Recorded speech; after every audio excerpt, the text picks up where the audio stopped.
আসসালামু আলাইকুম গাইস, কেমন আছেন আপনারা? অবশ্যই ভালো আছেন। আমি অনেক অনেক ভালো আছি।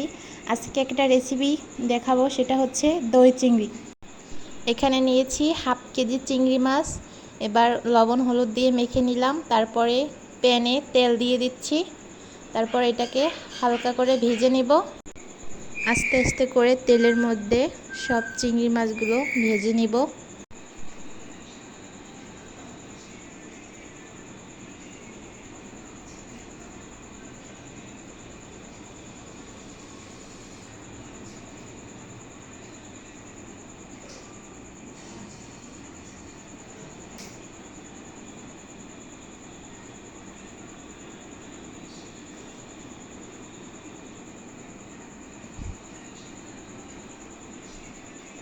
এবার আস্তে আস্তে একটু চুলার আঁচটা একটু কমিয়ে দিলে হবে।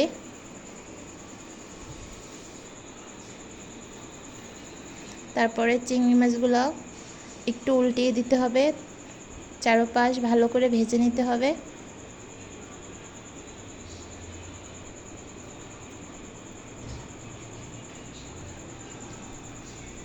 এবার দিয়ে দিচ্ছি পেঁয়াজ কুচি তেলের মধ্যে। পেস্টটা হালকা করে লালচা করে নিব।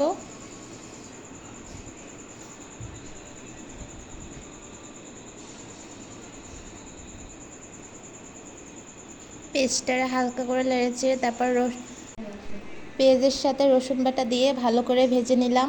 তারপরে হালকা পানি দিয়ে দিলাম। তারপরে আস্তে কষিয়ে নেব।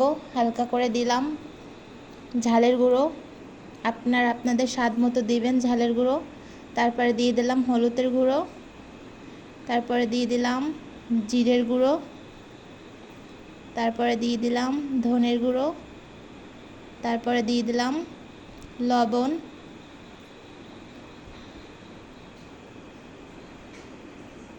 তারপরে নেড়ে চেড়ে ভালো করে কষিয়ে নিব।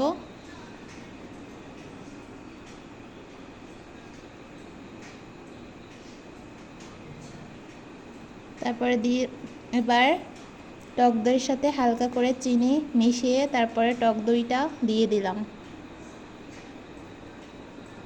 ভালো করে কষিয়ে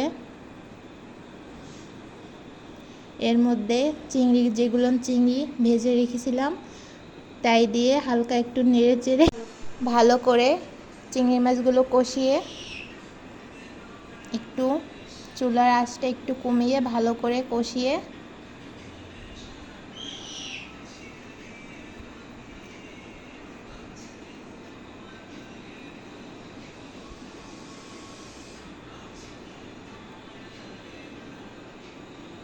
তারপরে ভাজা ভাজা হয়ে গেছে। তারপরে দিয়ে দিলাম পানি।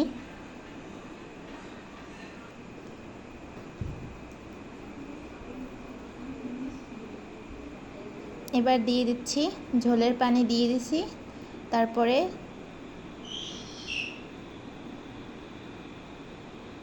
হালকা করে একটু নেড়ে চেড়ে রেখে দেব।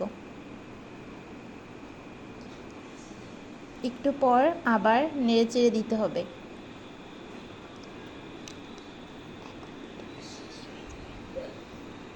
এবার হয়ে গেছে আমাদের দই চিংড়ি রেসিপি।